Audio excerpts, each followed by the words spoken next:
friends of the media, the popular of democracy, I welcome you. We are going to organize international program of 125th birth anniversary celebrations of Dr. Babasaheb Ambedkar at Kasturjan Park for 2 days from 11 AM in the morning till 10 PM in the night. इसमें बड़े important लोग आ रहे हैं. Professor gene रीस है जो अमृता सेन और Angus Deaton जो Nobel laureates है उनके कलीग है वो यहाँ पर आएंगे. Meera Nanda who is a philosopher of science वो यूएस से आ रही है और she is also critic on Hindutva तो वो यहाँ पर रहेंगी. वीटी राजशेखर जो फाउंडर एडिटर है दलित वॉइस के वो यहाँ पर रहेंगे. प्रोफेसर रत्नम हैदराबाद यूनिवर्सिटी के सेंट्रल यूनिवर्सिटी के जहाँ रोहित वेमुला का केस हुआ है तो वो प्रोफेसर जो है वो यहाँ पर रहेंगे. इसके साथ SC ST OBC सेवा संघ के जो कन्वीनर है अल्पेश ठाकुर गुजरात से वो यहाँ पर रहेंगे. इसके साथ में Soni Soni tribal human rights leader जो है यहाँ पर रहेंगी. गोंडवाना गणतंत्र पार्टी की प्रेसिडेंट जो है मार्को मैडम वो यहाँ पर रहेंगी और बनते धर्म सारथी जो है वो भी इसमें जो है वो रहेंगे. इसके साथ द हिंदू के जो ब्यूरो चीफ है मिस्टर डाहट छत्तीसगढ़ के वो यहाँ पर प्रोग्राम में रहेंगे.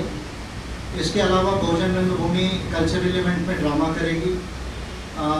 आनंद कीर्तने जो है वो अपना सॉन्ग्स का प्रोग्राम करेंगे और राजस्थान छत्तीसगढ़ मध्य प्रदेश उड़ीसा और महाराष्ट्र की वेरियस कल्चरल टीम्स जो है अपना कल्चरल इवेंट करेगी. तो 2 दिन का ये प्रोग्राम 11 बजे से लेके तो रात को 10 बजे तक चलेगा. लेकिन ये जो बेसिक प्रोग्राम है वो अम्बेडकरिज्म को जो यूनिवर्सल आइडियोलॉजी है जो बाबा साहब अम्बेडकर की 2 आइडियाज़ है new India and new world की तो वो न्यू इंडिया न्यू वर्ल्ड कैसे बन सकता है जिसमें तमाम दुनिया की जो प्रॉब्लम्स है वो कैसे सॉल्व हो सकती है और इंसान सुखी कैसे हो सकता है. इस पूरी फिलॉसफी को लेकर इस पूरी पॉलिसी को लेकर इसका आयोजन किया जा रहा है. इसलिए अगर आप इसका इन्विटेशन कार्ड देखेंगे तो बड़े डिटेल सब्जेक्ट्स जो है बाबा साहब अम्बेडकर और अम्बेडकरिज्म से रिलेटेड जो है इसमें हमने रखे हुए हैं. और पिछले 1 साल से ये आयोजन हम कर रहे हैं. 4 राज्यों में ऑलरेडी हमने इसका आयोजन किया है. महाराष्ट्र छत्तीसगढ़ उड़ीसा और राजस्थान इन 4 राज्यों में ऑलरेडी हम इसका स्टेट लेवल का ऑर्गेनाइजिंग कर चुके हैं और इन 1 सालों में हमने कुछ बड़े बड़े काम किए हैं. फॉर एग्जाम्पल हमने यूनाइटेड नेशंस को लिखा है कि 14 अप्रैल जो it must be declared as the international day of humanism and enlightenment. जिस तरह नेल्सन मंडेला का 18 जुलाई जो है वो इंटरनेशनल डे है तो बाबा साहब अम्बेडकर का 14 अप्रैल जो है वो मानवतावाद और प्रबुद्धवाद का अंतर्राष्ट्रीय दिवस घोषित किया जाए ऐसा हमने यूनाइटेड नेशंस को लिखा है. उसका करस्पॉन्डेंस और उसका डेवलपमेंट जो है वो चल रहा है और भी होप कि सून फ्यूचर में जो है ये हो जाएगा. इसके लिए हम लोग प्रयासरत हैं. उसी तरह जब पार्लियामेंट 26 नवंबर संविधान दिवस पर डिस्कस कर रहा था और बाबा साहब को कॉमेमोरेट कर रहा था तो उस समय हमने एक 10 पॉइंट अम्बेडकर एजेंडा दिया पार्लियामेंट को और प्राइम मिनिस्टर को कि अगर आप चाहते कि सही में इस देश के अंदर में बाबा साहब की जयंती सेलिब्रेट हो तो आप जो कुछ भी कर रहे हैं वो तो ठीक है लेकिन उससे बाबा साहब की आइडियाज़ फुलफिल नहीं होती है. तो हमने 10 पॉइंट एजेंडा दिया है. उसमें major anti caste discrimination law है, रिजर्वेशन लॉ है, SC ST का जो फंड है उसका लॉ है, इक्वालिटी अपॉर्चुनिटी मेजर्स का जो है वो लॉ है और ह्यूमन राइट्स को फंडामेंटल राइट बनाकर उसको पब्लिक एंड प्राइवेट सेक्टर पे इम्प्लीमेंट किया जाएगी. इसके 5 मेजर एस्पेक्ट्स उस सजेशन में हमने किया है. उसके ऊपर भी हम लोग जो है वो फॉलोअप कर रहे हैं. इसी तरह हमने इंटेलेक्चुअल बायोग्राफी लिखी. अम्बेडकर पीडिया जो है वो अभी आ रहा है इंटरनेट के ऊपर में. बुद्धानिस धम्मा का हिंदी वर्शन जो था उसको इम्प्रोवाइज किया और एक बायोपिक भी जो है हमने बनाया जो ऑलरेडी यूट्यूब के ऊपर चल रही है जिसमें बाबा साहब अम्बेडकर का जो हिस्टोरिकल पर्सपेक्टिव है उसको हम लोग देख सकते हैं. तो शॉर्ट में मकसद ये है कि बाबा साहब अम्बेडकर की जो ग्रेट फिलॉसफी अम्बेडकरिज्म की उसके आधार पर भारत को प्रबुद्ध भारत बनाया जाए और दुनिया को जो है जितनी प्रॉब्लम्स है उसको सॉल्व करने के लिए न्यू वर्ल्ड बनाया जाए. This is the central idea और इसी को ध्यान में रख के ये इंटरनेशनल आयोजन हो रहा है.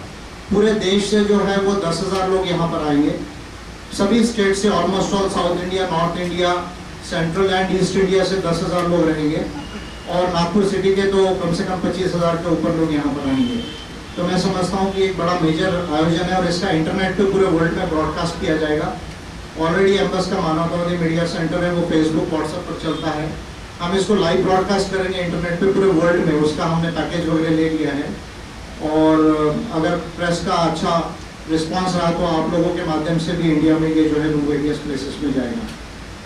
एम्बस जो है इसका एकमात्र लक्ष्य है अम्बेडकरिज्म को कामयाब करना, और अम्बेडकरिज्म को कामयाब करके जो है वो प्रबुद्ध भारत का निर्माण करना, प्रबुद्ध नई दुनिया का जो है वो निर्माण करना। इसके लिए 2007 से हम लोग ट्रेनिंग, कैडराइजेशन और देश भर में जो है वो कार्यरत है, और देश के 15 राज्यों से ऊपर जो है वो एम्बस स्प्रेड हो चुका है। और you are all welcome in this 2 days UC international program of 125th birth anniversary celebrations of Dr. Ambedkar. Thank you. It's open for you for the questions. वो हम देंगे, उसमें 2 अवार्ड्स है। अच्छा क्वेश्चन पूछा आपने। एक अवार्ड हम दे रहे हैं डॉक्टर अम्बेडकर अवार्ड फॉर प्रबुद्ध भारत, वो 20,000 रुपये का अवार्ड है, वो हम जर्नलिस्ट को दे रहे हैं। और एक अवार्ड है doctor Ambedkar award for just world and humanism. तो ये अवार्ड 4 रेसिपिएंट्स है इसके, वीटी राजशेखर और मीरानंदा। तो इन लोगों को 1.25 लाख रुपए का राशि जो है वो दिया जाएगा, डिवाइड करके 4 रेसिपिएंट्स हैं। तो जिन ब्रिज को 20,000 रुपये दिया जाएगा और मोमेंटो दिया जाएगा। तो ये एक हमने नई परंपरा जो है वो ऐड की है, जिसमें जो हम डॉक्टर अम्बेडकर अवार्ड जो दुनिया में और देश में अच्छा काम कर रहे हैं उनको हम लोग जो है वो अवार्ड्स दे रहे हैं। तो यहाँ हम जिन ब्रिज को 20,000 रुपये का डॉक्टर अम्बेडकर अवार्ड फॉर प्रबुद्ध भारत देंगे, और इंटरनेशनल जो अवार्ड है वो जस्ट वर्ल्ड एंड ह्युमॅनिझम वो मीरानंदा और वीटी राजशेखर को देंगे। तर देशामध्ये विविध धर्मजाती लोक राहतात, अशावेळेस आंबेडकरवादांची जे विचाराच्या माध्यमातून आपण देशाला प्रबुद्ध भारत करणार असं वाटत नाही की थोडं कठीण आहे बाबा? नाही, कठीण आहे म्हणूनच तर ते करणं गरजेचं आहे ना, कारण त्याच्याशिवाय जे प्रॉब्लेम सॉल्व्ह होणार नाही। ॲक्च्युली आता मी हे सोशो पॉलिटिकल इश्यूजवर आज बोलण्याची माझी इच्छा नाही बिलकुल, पण जर तुम्ही मला भारताचा डेटा जर विचारला तर we are at 128 rank in human development index. Gender inequality index में भी 136 SDI में है, 128 हम लोग जेंडर इनइक्वालिटी में है। हैप्पीनेस इंडेक्स में 118 नंबर के ऊपर में है। अभी पनामा पेपर्स जो आ रहा है it is only tip of iceberg. अगर आप मुझे ब्लैक इकोनॉमी पूछे भारत की, तो भारत की ब्लैक इकोनॉमी GDP से 6.5 गुना है। यानी भारत के अंदर में जो गवर्नमेंट कहती है कि हमारे पास डेवलपमेंट के लिए पैसा नहीं, हम एजुकेशन नहीं दे सकते, एम्प्लॉयमेंट नहीं दे सकते, उसका कारण ये है कि 6.5 गुना है। यानी अगर हमारा GDP 135 लाख करोड़ का है तो 900 लाख करोड़ रुपए जो भारत के अंदर ब्लैक इकोनॉमी है। तो ये जो चीजें हैं, तमाम चीजों को प्रबुद्ध भारत बनाना है, यानी ये तमाम चीजों को ठीक करना है, जिसमें समता, स्वतंत्रता, बंधुता, न्याय और मानवतावाद के आधार पर भारतीय समाज की और राष्ट्र की रचना हो, यही प्रबुद्ध भारत।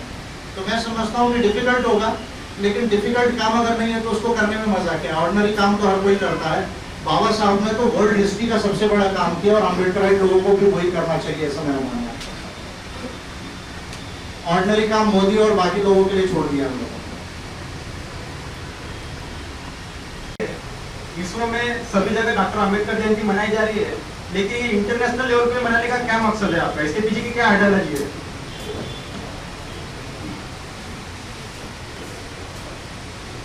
इंटरनेशनल इसलिए क्योंकि बाबा साहब का थॉट ये केवल कोई बहुजनों के लिए या भारत के लिए सीमित नहीं है, पूरे वर्ल्ड के लिए जो है वो एप्लीकेबल है।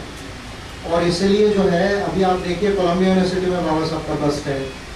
आप अभी कोयासन यूनिवर्सिटी जापान ने जो है वो स्टैचू लगाया है। लंदन में तो घर खरीदा है महाराष्ट्र गवर्नमेंट ने, वहाँ पर जो इंटरनेशनल सेंटर बनेगा। लंदन स्कूल ऑफ इकोनॉमिक्स में चेयर बन रही है। उसके बाद साइमन फ्रेजर यूनिवर्सिटी कनाडा में बाबा साहब अम्बेडकर का जो है आपको बस्ट मिलेगा। तो अराउंड द वर्ल्ड अब ये रिकॉग्नाइज हो रहा है कि not Karl Marx but Baba Saheb Ambedkar is the philosopher of the world. अभी दुनिया के फिलोसोफर कार्ल मार्क्स नहीं, ये बाबा साहब अम्बेडकर है। और क्योंकि अम्बेडकरिज्म वैश्विक विचारधारा है, इसलिए वैश्विक लेवल का प्रोग्राम होना चाहिए। और नागपुर तो मैं समझता हूँ गेटवे टू ह्यूमैनिज्म है, अंतर्राष्ट्रीय सेंटर है, क्योंकि बाबा साहब ने यहाँ दीक्षा दी है 1956 में। तो नागपुर में अंतर्राष्ट्रीय प्रोग्राम होना ये सबसे ज्यादा संयुक्तिक है, और प्रोग्राम दिल्ली से भी ज्यादा इम्पोर्टेंट है समय में।